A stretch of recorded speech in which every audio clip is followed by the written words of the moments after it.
So, have you seen the corporate crocodile tears from Sony yet? Oh boy, where do we even begin with this one?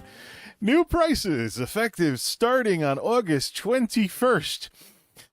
Similar to many global businesses, we continue to navigate a challenging economic environment. As a result, we made the difficult decision to increase the recommended retail price for the PlayStation 5 consoles in the US starting on August 21st. PlayStation 5, $550. Woo! Accessories, blah, blah, blah. No other price changes to announce for additional markets. Oh, spare me the corporate crocodile tears. So, there's a whole bunch of influencers that are essentially making the same video. The names and faces change, but the algorithm-chasing, clout-chasing video remains the same. Once again, I'm going to deviate from that, and that's going to be the reason why I don't get any views. Darn algorithms. Somebody's got to be the voice of reason here. So, when we look at stuff like this, we're dealing with corporations. Corporations do stuff based on pretexts all the time. Yeah. So I have zero reason in this corporate statement to believe, I have zero reason to believe that anything on here is the way that it is. That anything on here is because of the reasons why you would think it is. Companies do stuff with pretexts. Companies engage in marketing. Companies are out to get your dollar all the time. Now, a $550 PlayStation 5 is the big thing I'm going to focus in on here. The digital edition minus the optical drive is still $1,000. But as we know, if you've paid attention to the prices of those accessories that remain unchanged, if you buy an optical drive after the fact, you will spend more on upgrading a system that started out than you would have just getting the thing with the optical drive in the first place. So, and mid-gen consoles, I am done with. I do not care about the PS5 Pro. The only reason why the Xbone X, Xbox One X, and PlayStation 4 Pro were in any way interesting is because the consoles of the 2010s sucked. A little history lesson, lest we forget. The Xbox 360 and the PlayStation 3 were basically 720p machines. I was hoping that for the new decade and the new generation, there'd finally be 1080 machines out there. But unfortunately, we found out after the fact that the PS4 and the Xbone weren't quite the jump forward in terms of hardware and would be doing things like 800p, 900p, and they'd like scale their way up to 1080p if they could do it at all. So, yeah, I was pretty disappointed. So I was very happy when the PS4 Pro came out and then the Xbone X. But the thing is, though, 1080 60, which computers have been doing for way longer than consoles reliably, they've been doing reliably for way longer than consoles, finally became a thing in the 2020s. And it's interesting, you know, watching these influencers make these videos about how 2020's gaming sucks. I wish it was the 2000s again. No. 2020 consoles are better than people are going to remember them for. It's just that the marketing and the adoption got marred. Everything actually got marred by the pandemic. But when the dust settled, we wound up with cute little devices that can do 1080 60. 1080p is the mainstream resolution. It's on your phones. It's on your cheap TVs. It's on your monitors. It's all over the place. So 4K and the push to 4K is the enthusiast resolution now. But if you're like me and you want to have a 40-inch television running in game mode all the time and not have to scale your operating system, 1080 is what you're going to do. Matter of fact, that in spite of all this difficult electronics environment, Trump tariff, blah, blah, blah, actually Amazon had a Prime Day sale that I missed where the 2025 version of the Samsung TV I have that I could have replaced the one I have with if I had a reason to replace it, went down from $200 to $160 for a 40-inch 1080p screen. Not bad if I do say so myself, considering all the cheapo TVs are often stuck at 32 inches for 1080 these days. But if I decide to get retro and throw a Wiimote accidentally through this television, it'll be the cheapest 1080p TV I have ever bought to get the 2025 version of this. But Here's the thing with PlayStation, though. You can't argue with the success of PlayStation. You're going to buy your $550 PlayStation 5, and you're going to like it. Whether you like it or not, you're going to pay the money. Why? PlayStation is the market leader. They are, hands down, the most successful console brand in the history of the world. That's one of the key differences between PlayStation and Xbox, is that PlayStation has succeeded in parts of the world where Xbox could never gain a foothold. PlayStation, whether we like it or not, is the ringleader here. They're the ones that set the tone when it comes to gaming consoles and basically, in some cases, gaming devices. Why else would Microsoft with Xbox jump in PC gaming's back pocket? Especially when PC gaming has a lot of major weaknesses. One of them being no hardware baseline. Yeah, you can watch channels like the Toasty Bros, who run a computer shop and want to sell you computers, by the way. You can watch channels like that where they're like, yeah, we got this cheap console killer PC. But if you really look into the hardware and the gotchas that are hidden in console killer PCs in the 2020s, they were cool in the 2010s. But the reason why console killer PCs were cool in the 2010s is because the consoles sucked. It was a low bar to hurdle over. PCs, of course, expensive as heck. If you let's take my system for example, Monolith. If you want Monolith the way I have it right now, with today's parts, of course, you'll have a better graphics card because you'll have a 5000 series GeForce instead of a 4000 series one. I was doing some numbers earlier this week because I'm on vacation, having a ball. I was doing some numbers earlier this week. What I have right now to be bought up front, lump sum, and not slowly built over like 10 years plus, will easily cost you $2,500. Ryzen 9 7900 enthusiast motherboard with 4 M2 slots and then a whole cadre of serial ATAs encompassing 9 terabytes of game storage, which could be upgraded on the serial ATA side if I have a bunch of games that don't slam the storage too much and I run out of room at some point. But, I mean, I haven't capped out the storage capabilities on this motherboard, but you total that up, you'll pay the cost of a console for a graphics card. That hasn't changed. You know, that's one of the reasons people try to get me into PC gaming. Yeah, instead of buying a console, I just buy a new graphics card every couple of years. As long as your CPU and everything can still shovel the data to it. So that's why I go wild on CPUs when building and then get graphics cards in the middle. But what I have right now will easily set you back. And I don't have all that great of a gaming PC, according to some people. I don't have fancy lights. I don't do 4K. You know, I have a graphics card that doesn't require me to shoot the power supply through the roof. You know, I don't need a big case because of the size of my graphics card. But still, the cost of it right now is about $2,500 just to get up and running. Never mind what you'll pay for any peripherals or a TV or whatever it is. But I didn't spend that money all at once. I spent over a decade building a parts collection that runs what I have right now. If something breaks, I'm just repairing stuff. If something gets outdated, won't happen anytime soon with what I have right now. Now that I've gone Ryzen, then we'll just cross the bridge when we get to it. But up front, it would be hella expensive.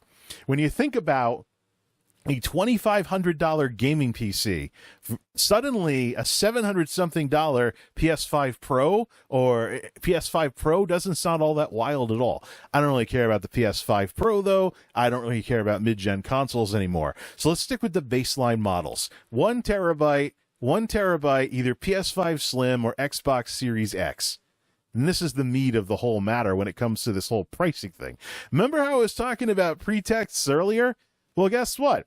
Microsoft took the egg on their face with the price hikes earlier this year. The price hikes that left us with a 1 terabyte Series X costing $600. $600. A 1 terabyte Series X cost us $600, and Microsoft took the heat for it. People were furious. You raised the prices. You raised the prices. So, Sony sat back and let their competitor take the heat until the heat died down. And now they've gone from undercutting Microsoft by $100 to undercutting Microsoft by $50. But they're still undercutting Microsoft. You were going to buy that $550 PS5 and you were going to like it. That's just the way it is.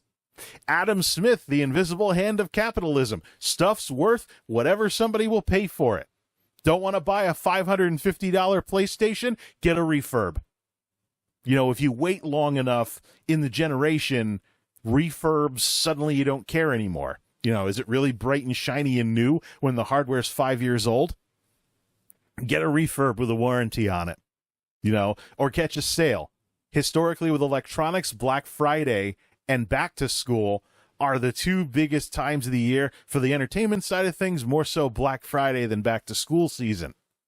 But I can tell you my Series X was a deeply discounted Black Friday special back when I could get one for 300 something. I swooped in and got it. Probably shouldn't have blown the money, but now they're $600 a pop. Whatever. I'd say it was a good investment to sweep in when Microsoft was super desperate to get some sales out there when the PS5 outsold the Series X 3-1. And they first became the very, very, very solid underdog when it came to console platforms. But hey, you know, now they're $600 a pop. So maybe you'll just, you know, go play. And nothing wrong with PlayStation either. But the only thing really that I don't like about PlayStation is their snooty returns policy. So you got to be careful with them. They do not have anywhere close to Steam's refund policy for stuff you buy from their digital store. But they have sales just like Steam does. So does Xbox, by the way. And they're looking to hire a multi-plat team to try and, you know, do something about what Microsoft's up to. So, I mean, I really don't care that it's looking like it's gonna be Steam versus Xbox versus PlayStation, which that's another video. But now in that environment, Steam is the underdog. PC gaming is the underdog. But that's another discussion entirely. Bottom line, $550 PlayStation 5s, I think, is still a bargain. You know, $550 PS5s is a bargain. You get in the game, 1080p 60. Get in the game, 1080p 60. You know, if you don't like the hardware price, buy a refurb or something. Make your PlayStation account, catch a sale. They have sales just like Steam. You know, they have sales just like Steam. A lot of times they put games on sale that Xbox has on Game Pass. That's what I've been seeing. Get your discounts on games from your PlayStation Plus membership, or just play what's on PlayStation Plus until you can afford to buy something and then go shopping for something with a discount. Of course, it's not going to be, of course, I found their pricing is a lot, you know, snootier than the other two platforms. You won't see anywhere near as many generous discounts on AAAs as you will on Xbox side or on Steam side. But in terms of the digital stuff, I'd say PlayStation holds its own. There's just a whole bunch of shovelware in there that you just basically ignore. And sometimes they put it on sale, too. It's good to know that my PlayStation, if I really wanted to, could be a console where I get 50% off a game like Sex Shop Simulator. I don't think I want to know what that is. I think it's some hentai game or something like that. Anyways, now that we're good and demonetized, woo! I'm not that concerned about $550 PlayStations because the PlayStation experience is still pretty darn good these days. It's now, just understand, when you play a console in the 2020s, you're playing a Ryzen box, an AMD Ryzen APU box with integrated graphics, basically. You're playing integrated graphics in a console with 16 gigs of RAM. But at least with the PlayStation 5, you can pop in an M2 in the expansion slot. Although on Xbox, those proprietary cards are just little snap-in things that have little square SSDs in them. There are kits on Amazon that let you build your own. I'm seriously thinking of trying one of those out next time I want to expand the Series X's storage capacity and see if it works. But but look, you know, maybe it's Trump tariffs, maybe it's just closing the gap with Microsoft a bit. But I can tell you right now, companies don't like leaving money on the table. There's more than enough competition between Sony, Microsoft, and Valve right now that you're going to see things get aggressive, including pricing. It's just the way it's going to be. Like, well, what about PC gaming? PC games are cheap. Yeah, the hardware's through the roof, though. Hardware's through the roof. I just gave you a great example. My own system, not even all that great of a system, $2,500 to get to where I am right now if you pay it lump sum. Fortunately, I spent a decade building what I have, and I have an eye for making parts last as long as humanly possible. Otherwise, meh. So, yeah. I wouldn't go too wild about the $550 PlayStations right now, because I'm sure that the PS6 with the hardware improvements there is probably going to be closer to the 1,000 mark, and then gaming PCs will just be higher than that. Look, you're spending $500 on a PlayStation. Remember the old rule about, oh, I just buy a graphics card instead of buying a console? Yeah, well, there's plenty of mid-range graphics cards right now that cost $500. So yeah. I use the 60 series GeForces.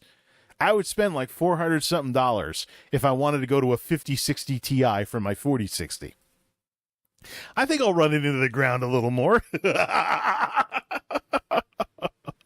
I absolutely must have 16 gigs of VRAM though. That's half my problem, but that's another discussion. So yeah. The influencers are all pretty much making the same video, but over here, I'm not all that nutso about $550 PlayStations. Not surprised at all. Console gaming is not what it was. It is still something that will win based on its price and its simplicity. And I'm especially curious about what happens if Xbox comes out with that dual purpose box that can support PC games. Because that's one of the things PC gaming has been missing for forever, is a hardware baseline to shoot for as entry level. PC gaming doesn't have that. That's part of the niche of consoles as we know them.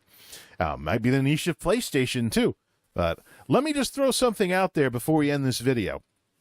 There's a lot of talk about on the Xbox side. Xbox, yeah, has spent the past half decade jumping in PC gaming's back pocket. Because Xbox also has Windows. Windows got a little too bloated. It's not all that great at gaming like it used to be. And now SteamOS is on the rise. Here's the thing.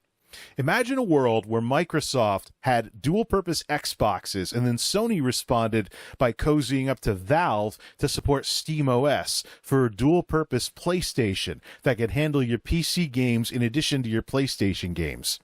That may be what Sony has to do to stay competitive. One of the rules with business and capitalism is if not you, then who? You don't want to leave your competitors an opportunity to do something that you yourself don't take the initiative to do and risk losing customers.